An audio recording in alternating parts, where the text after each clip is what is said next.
Hey everyone, Izzy and MJ from Endless RVing. We have an important video here. This is something that just happened this past Sunday. Nobody was killed, but that could easily have been different if certain precautions weren't taken. And we also want to give you some updates on our channel because we're going to an area where this may affect us. We like to bring you these news stories to inform you and also to educate. So in case you ever find yourself in a similar situation, this will hopefully help you.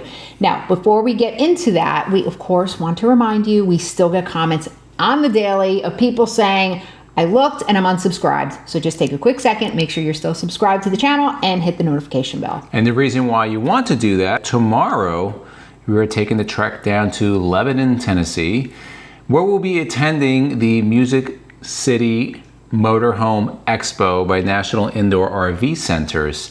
Very exciting, guys. This is the first time they're doing this, a VIP buying experience. We will be live streaming. We will do many videos from there. So you want to make sure that you're subscribed, notification bell, of course, because all the new 2025s, this is the first show they're going to be at. And there's going to be a lot of other things going on, live entertainment, all kind of things. So we want to bring you guys on this because it's the first time for us and it's going to be the first time for all of you that are out there that are not going to be attending the show. So let's get into this video and this very important information. This comes from numerous sources. We saw it on RV Travel. However, we'll be reading it up from KJRH.com. That's a local news station out in Oklahoma. The title is Claremore Family Rides Out Tornado at KOA Campground. This was posted on May 27th. This tornado occurred in Oklahoma, May 26th, and it involved this KOA campground.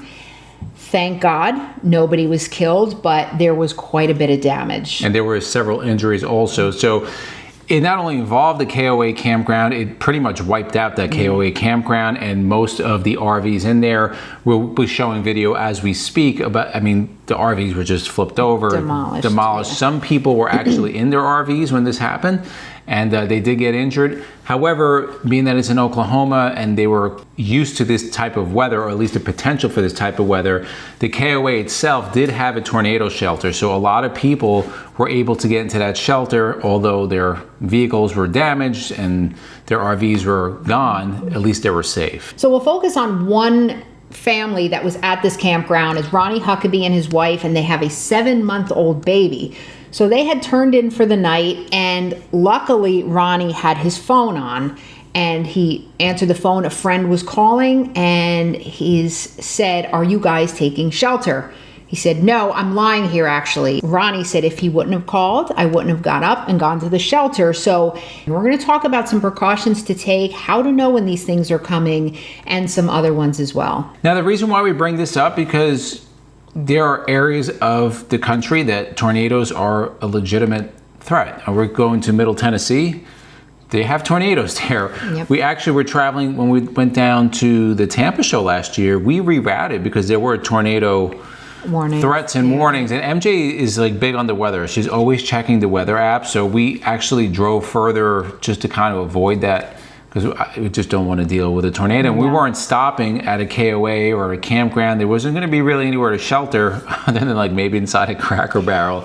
But we're going to talk about like what are some precautions you can take, what are some warning devices that maybe you should carry, because it's really important. And just talking about when we were down there, it wound up not happening. Like we rerouted our whole trip, but honestly it didn't matter because we were safe no matter what. You never want to take the chance, and this is going to be one of the things that we discuss.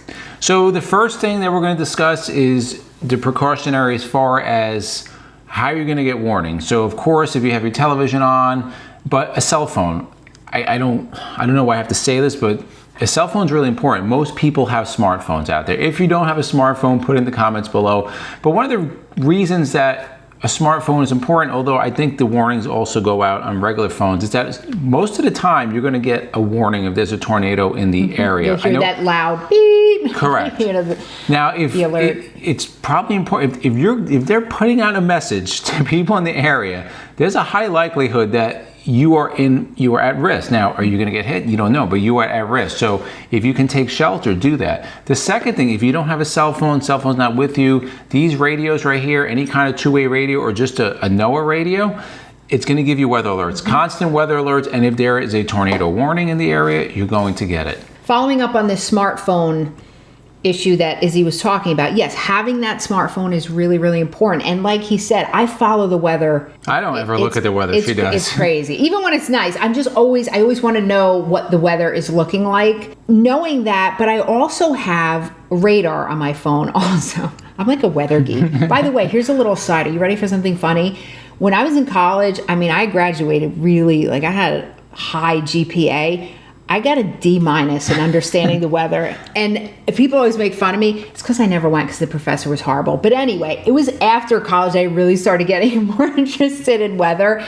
So I digress. Anyway, I follow radar apps on my phone. So if there's a storm approaching, even where we are, I like to see where it is on that map. How far is it? But the biggest word of advice, guys, if possible, you are in the path of a tornado, get out. Hurricane, any severe weather like that. Leave. Just leave. If you have time, don't try to be a tornado chaser or a storm chaser and beat it, because it's not going to work. But try to get out of the area as soon as possible. Now, if you can't get out of the area, it comes in the middle of the night, like it did here.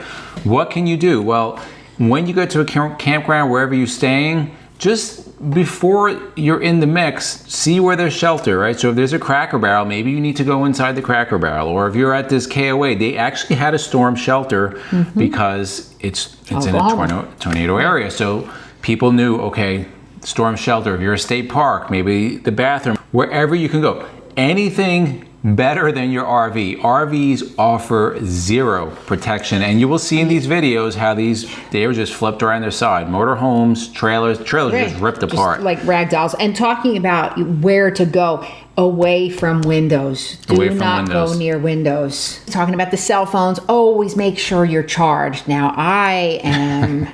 He's OCD about cleaning. I'm OCD about having a cell phone. It's bad. If it's under 80%, she's like, I gotta charge. I'm like, hon, you got another 3 weeks on your phone. He's always laughing at me. Anyway, sometimes people lose their chargers and things like that. I got this, and this has provided me with a lot of comfort over time. You get that for shows. I did. I get it for RV shows when we're out all day and we're not kind of unable to charge. I got this off Amazon. It's the coolest thing. It's just a little... and I just plug it right in my phone. And that gives you one complete charge? Yeah, and it charges fast too. Yeah. So, and I get a full complete charge on it. So yeah, so these are good to just keep on your RV. We'll put the link below for that. Yeah, I got that on Amazon. But anything like that is really helpful. And then once you ride out the storm is past, everything looks clear, you're out from your shelter or wherever you are.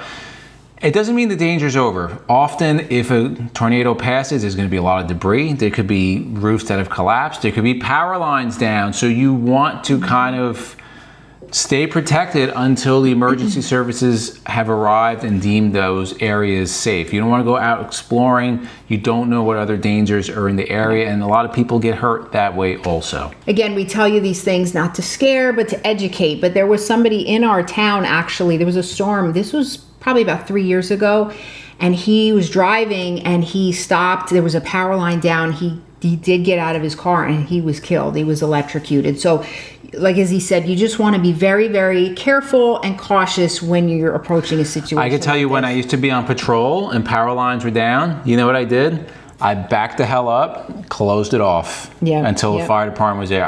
There's nothing to do with it because those are high voltage lines. You don't want to mess around with those. You don't even want to look at them. They'll hurt your eyes. They're so bright. For those of you that live in areas that do have risks of tornadoes, or even if you don't, if you have tips, put it in the comments below, because we will eventually, probably within the next 2 years, be winding up in a sticks and bricks in a tornado zone.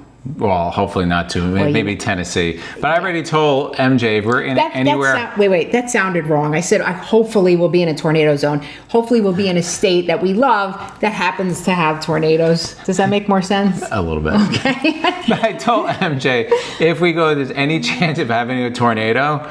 I already looked it up. We are getting a tornado shelter. Yeah. I don't care how much it costs. I don't care if we ever get a tornado, but there's going to be something in there just for my peace of mind.